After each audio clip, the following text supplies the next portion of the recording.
வெப்பசலனம் convective ஆக்டிவிட்டியோட சேர்ந்த இடி மின்னலுடன் கூடிய மழைப்பொழிவு இருக்கும்.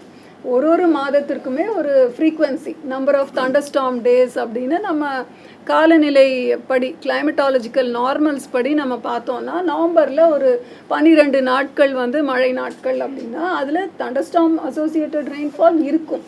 அது இந்த வருடம் தான் அதிகம் அல்லது குறைவுன்னு சொல்ல முடியாது.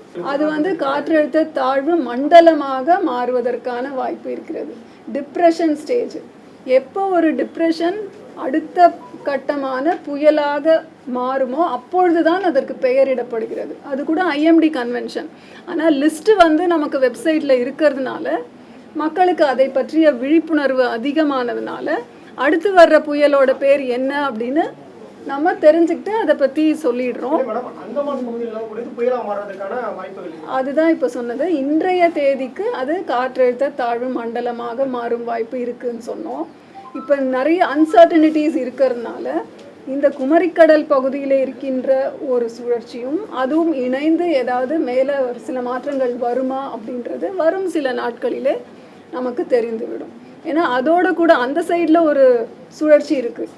மலாக்கா மலேசியா பகுதிகளை தாண்டி இந்த குளோபல் பிக்சர் பார்த்திங்கன்னா இதில் தெரியுது இல்லையா, இந்த சைடு ஒரு புயல் இருக்குது.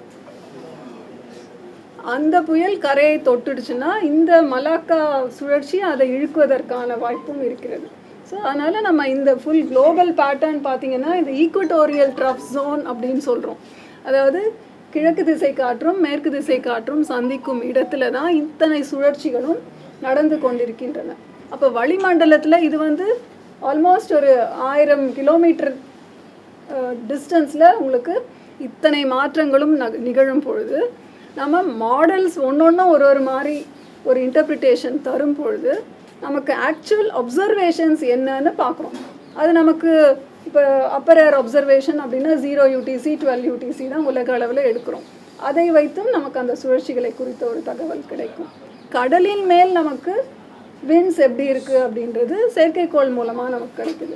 ஸோ இந்த எல்லா விதமான இன்ஃபர்மேஷனையும் வச்சு தான் ஒரு கன்க்ளூஷனுக்கு வரும். அதனால் ஒரு 2-3 நாட்களில் நமக்கு கிளியராக தெரிஞ்சிடும்.